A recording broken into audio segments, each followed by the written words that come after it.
Hello, welcome back. I thought I'd show you how I clean my 30 quart Estella mixer. It's pretty large and the bowl of the mixer does not come out and it makes it pretty hard to clean. I don't have an oven in the bread shed, so I was on the hunt for a hot plate when I went thrifting, and I had just the best day. I found exactly what I was looking for, but I wasn't sure if it was gonna work, so I wanted to test it out with you guys. This silly smile on my face is because it works and the water is boiling. So then I just take the hot water and pour it into the dirty bowl of the mixer. I'll cover that up with a towel and let the steam kind of soften up all of the hard dough.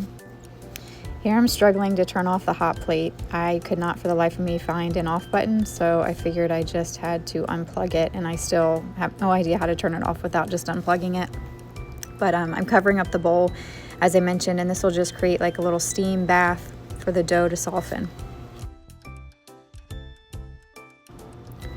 And then after a few minutes, I use this plastic dough scraper to scrape off the dough, any hard bits, and just try to get it as clean as possible.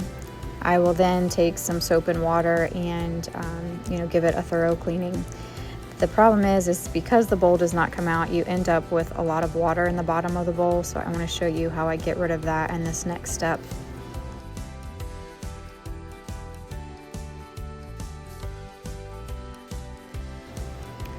I take a sponge and just squeeze out the water into an empty pail that I have, and I just do this over and over and over until I get all of the water out of the bin. And I will have to go back in with extra water to rinse out the soap, and so this is just quite a process. It takes a little bit of time. Overall, this probably takes me about 15 minutes to clean the mixer. And then I will use a Windex or alcohol to sanitize the outside of the bowl. And here you can see I am able to move the bowl around by spinning the inside dough hook.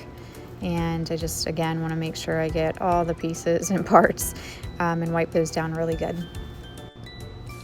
And maybe just a little helpful hint, the arm does not go all the way down to the bowl. And so there is a small gap in between the arm and the bowl. And I just really like to make sure that I get under there and clean it as well, because dough can definitely get stuck up in there and harden. And once you spent all the time cleaning the mixer, it's time to start the process all over and start mixing more dough. Thank you so much for being here, and if you're here from the first video, thank you for coming back. I'm not really sure what to call these videos. I was thinking days in the bread shed. I don't know, things to do in the bread shed, something about a bread shed. If you have any ideas, let me know down in the comments, and if you have any questions, always feel free to reach out. Thank you so much.